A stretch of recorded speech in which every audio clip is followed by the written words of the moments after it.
Abirami.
Control room sir. நான் inspector Diwakar பேசுறேன்.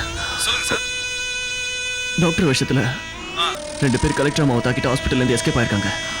அன்னைக்கு ட்ரங்க் ரோட்ல தான் வந்துட்டு இருப்பாங்க. Okay sir. ஒருத்தன் ஒரு 6 அடி. அப்படியா சார்? 6 அடி ஹைட்டு, வெள்ளை ஷர்ட், கருப்பு பேண்ட். ஓகே. ஆள் கருப்பா இருப்பான்.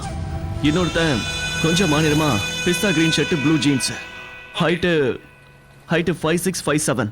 கொஞ்சம் வடநாட்டுக்கார மாதிரி இருப்பான். வடநாட்டுக்காரன் ஆமா. சார். உடனே எல்லா செக் போஸ்டையும் அலர்ட் பண்ணுங்க. Okay sir. எப்படியாவது அவங்கள பிடிக்கணும். Okay? Sure sir. Okay sir. Thank you. திவாகரியா சார், காஞ்சிபுரம் பார்டர்ல ஒரு டெம்போ சீஸ் பண்ணியிருக்கோம். அது ஃபுல்லாவே போலி மருந்து மாத்திரைங்க தான் சார். யாருமே ஒழுங்கா பேச மாட்டேங்கிறாங்க சார். நீங்க உடனே ஸ்பாட்டுக்கு வாங்க. உடனே வரேன். Okay sir. ஒரு நிமிஷம். கொஞ்சம் ஸ்டேஷன்ல ட்ராப் பண்ணுங்க. இருக்குங்க சார். ஏய், மரியாதையா உண்மையை சொல்லிடுங்க. டெம்போல கடத்த சொன்னது சொல்றேன்டா. எனக்கு தெரியாது சார். ஏய், சொல்றா. ஐயோ சார். ஏய், சொல்றியா இல்லையா? யாரா கடத்த சொன்னது? உண்மையை சொல்லிடு. சொல்றான்டா. இல்ல சார். சொல்றா. வாயை திறடா. ஏய், சார், எங்களுக்கு தெரியாது. ஐயோ, வாயை திறந்து சொல்லுங்கடா. ஏய், சார், சொல்றியா இல்லையாப்பா? எனக்கு தெரியாது உள்ள சார். தள்ளி பின்னி எடுத்துட்டு வர சொல்றா. ஏடா. சொல்றா. வாயை திறந்து சார், சொல்லுங்கடா. சார், சொல்றா. சார். ஏய், நீ சொல்றா. சார், வணக்கம் சார். என்னையா இவங்க 3 பேர் தானே? ஆமா சார். எஸ்ஐ எங்க? வந்துட்டு இருக்கா சார்? ஏதாவது சொன்னாங்களா? வாயே திறக்க மாட்டேங்கிறானுங்க சார். வாயே திறக்க மாட்டேன்றானுங்களா? ஏய் சார் சார் சார் சார். கேட்டு வண்டியில என்ன கொண்டு போனானுங்க? போலி மருந்து சார். அப்படியா? பாக்ஸ்ல இருந்து ஒரு ரேக் எடுத்துட்டு வா. 3 பேர் வாயிலையும் போடு. எல்லா உண்மையும் ஆட்டோமேட்டிக்கா வெளில வரும். ஆமா சார். ஏய், உண்மையை சொல்லுங்கடா. சொல்லுங்கடா, சொல்லுங்கடா. தொலைங்கடா. லோடு யாரா அனுப்புனது? தெரியாது சார். தெரியாதா? அப்ப தர்மத்துக்கு லோடு எடுத்துட்டு போறீங்களா? யாருன்னு சொல்றா? சார் தெரியாது சார். பணம் யார் கொடுத்தாங்க? லோடு எங்க போகுது? சார் எங்களுக்கு எதுவும் தெரியாது சார். டேய், இத பாரு, மாட்டி இருக்கிறது எல்லாம் போலி மருந்து. தூக்கி உள்ள போட்டோன்னு வச்சுக்க, 10 வருஷம் வெளியே வர முடியாது. உண்மையை சொல்றா. சார் சார் உண்மையை சொல்றா. சொல்றா, உண்மையை சொல்றா. சொல்றா. சொல்லிடுறேன் சார். சார் பிரகாஷ் சேட்டு சார். பிரகாஷ் சேட்டா? அவங்கிட்ட நீ என்னவா இருக்க? சார் அவருக்கு எனக்கு எந்த ஒரு சம்மந்தமும் இல்லை சார். காஞ்சிபுரம் ஃபேக்டரிக்கு லோன் அனுப்பணும்னு சொன்னாங்க சார். அதான் சார் லோடோட போனோம். வேற எதுவும் தெரியாது சார். லோடு எங்கடா இருக்க சொன்னாங்க? ஏறிக்கிட்ட சார். ஏறிக்கிட்ட எங்கடா? சார் அதெல்லாம் தெரியாது சார். ஏறிக்கிட்ட நின்னா ஒருத்தன் வருவான். அவன் வரும்போது ஒரு வண்டி கொண்டு வருவான். இதெல்லாம் அந்த வண்டியில மாத்தணும்னு சொன்னாங்க சார்.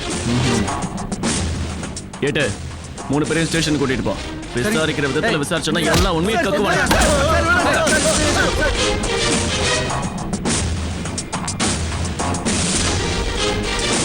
பிரகாஷ் சேட்டா.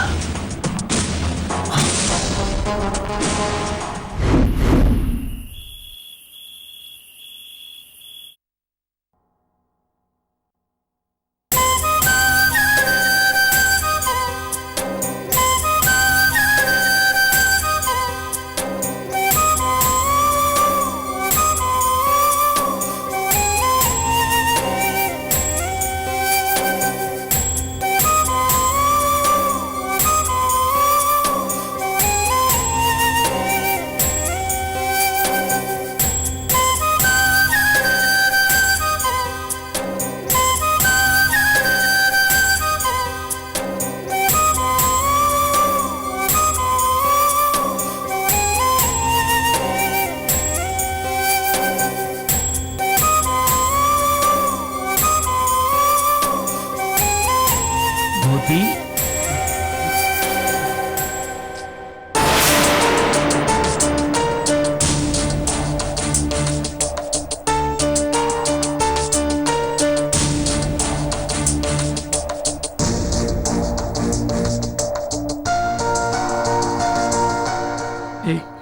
என்ன கொஞ்சம் பாடுறா, எனக்கு மனசே சரியில்லைடா.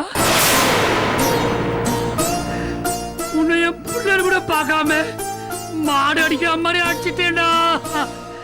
இந்த கை தான் அவனை அடிச்சது, இந்த கை தான் அவனை அடிச்சது, இந்த கை தான் அவனை அடிச்சது. விடுங்கப்பா, சொல்றது கேளுங்க, விடுங்க.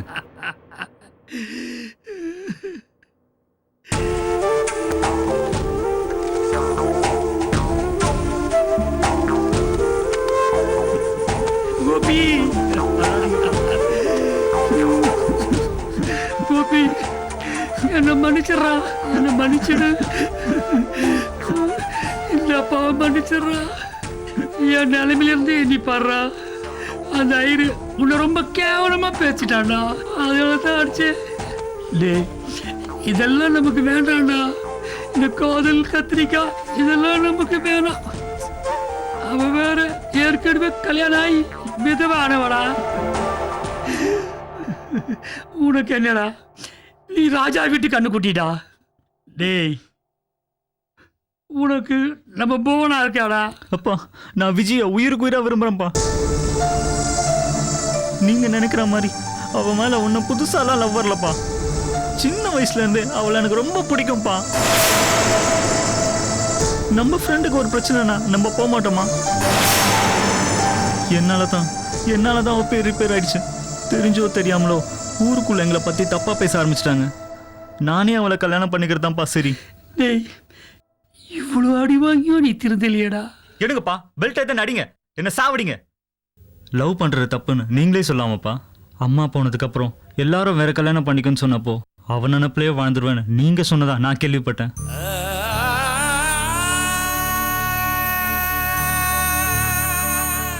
டேய், உனக்கு சித்தியா வரவ குடும்பக்காரியா இருந்துட்டா என்ன பண்ணுதான் அப்படி சொன்னேன்டா.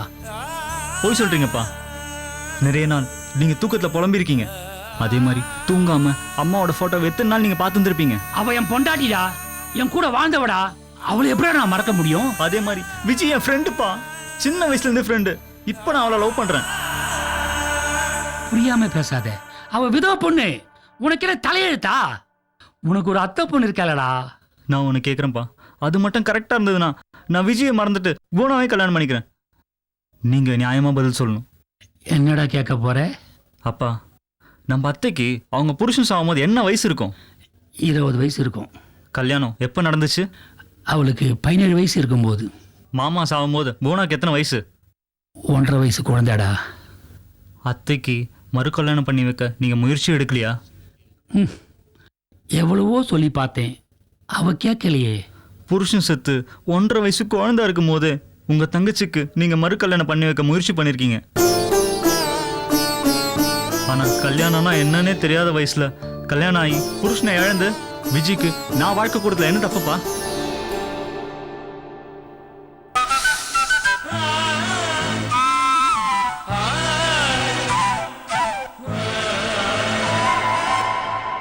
என்னப்பா பதில் சொல்லுங்க.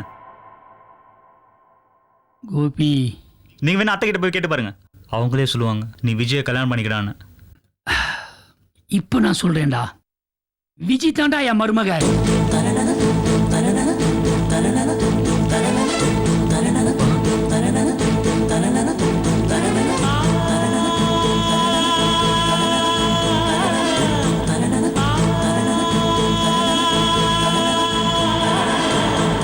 ஒரு பையனுக்கு அப்பாவா இருந்து இதுக்கு நான் சம்மதிக்கலடா. ஒரு விதவை பொண்ணுக்கு அண்ணனா இருந்து சம்மதிச்சேன்டா. டேய், உன்னை நினைச்சா ரொம்ப பெருமையா இருக்கடா.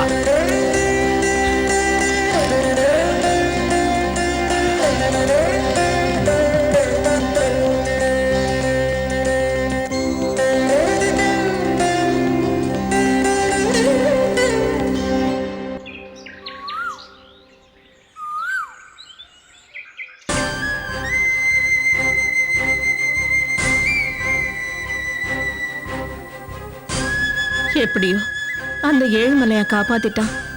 திருப்பதிக்கு பாத யாத்திரை வரேன்னு வேண்டிட்டு இருக்கேன். ஏமா வயசான காலத்துல இப்படி வேண்டிக்கிட்ட? ஹால்ல இருந்து கிச்சனுக்கு வரதுக்குள்ளேயே உனக்கு மூச்சு வாங்குது. வாய மூடுற. ஏதாவது எக்குத்தப்பா பேசி தெய்வ குத்தத்துக்கு ஆளாயிடாத. என் பேரு எனக்கு முழுசா கிடைச்சிருக்கான், அதுவே எனக்கு போதும். அம்மா, நீங்க போய் இவருக்கு சாப்பாடு போட்டுட்டு நீங்களும் சாப்பிடுங்க. ஏன் நீ வரல? ஒரு முக்கியமான கால்காக காத்துட்டு இருக்கேன். சொல்றேன்னு தப்பா நினைச்சுக்காத சரண்யா. நீ கலெக்டரா இருக்கிறது என் மனசுக்குள்ள பெருமையா தான் இருக்கு. ஆனா அந்த பதவியே நமக்கு ஆபத்தா போயிடுமோன்னு பயமா இருக்குமா? என்னம்மா சொல்றீங்க? என்னோட பீகார் போஸ்டிங்ல நான் பார்க்காத ஆபத்தா?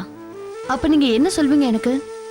அக்கிரமம் நடந்தா எதிர்த்து போராடணும், எதுக்கும் பயப்படக்கூடாதுன்னு நீங்க தானே தைரியம் சொல்வீங்க. ஆமா, அப்ப சொன்ன.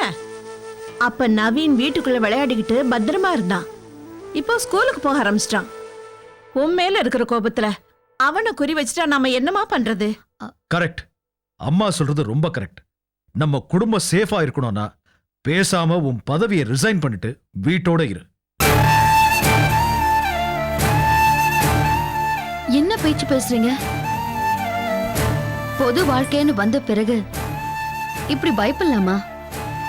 நாம எல்லாரும் நம்ம வீட்டுல நிம்மதியா டிவி பார்க்கணுங்கிறதுக்காக எத்தனை பேர் தன்னோட உயிரை பணைய வச்சு பார்டர்ல நமக்காக போராடிக்கிட்டு இருக்காங்க. அவங்க ஃபேமிலிஸ் எல்லாருமே இப்படி நினைச்சா நாம எல்லாரும் சந்தோஷமா இருக்க முடியுமா? நம்ம நாடோட கதி என்ன ஆகுறது? நீ என்ன வேணாலும் சொல்லிக்கோ, எனக்கு நீயும் என் பேரனும் தான் முக்கியம். எஸ். கவலைப்படாதீங்கம்மா, ஒன்னும் நடக்காது. முதல்ல அனாவசியமா எல்லாரோட விஷயத்திலையும் தலையிடுறத நிறுத்திக்கோ. என்னமோ நீதான் இந்த உலகத்தையே காக்க வந்த பராசக்தி மாதிரி பேசுற. ரவி, நீங்க அம்மா, உங்களை பார்க்க இன்ஸ்பெக்டர் வந்திருக்கிறாருமா. உட்காரவே, நான் இப்ப வரேன். சரிங்கம்மா. அம்மா, சொல்லுமா. நீங்க இவனை பாத்துக்கோங்க, நான் கீழே போயிட்டு வந்துடுறேன். சரி, சீக்கிரமா வந்துரு. ம்.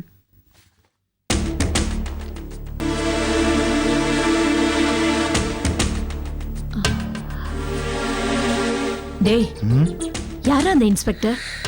எனக்கு என்னமா தெரியும்? எனக்கு என்னன்னு கொதட்ட என்ன பண்றது? யாருன்னு போய் பாரு. போ. இன்ஸ்பெக்டரா இன்ஸ்பெக்டர்?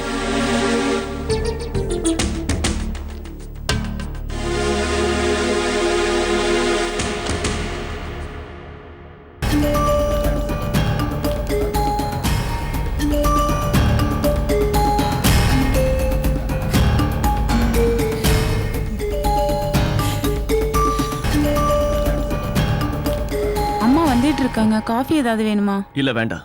சரிங்க.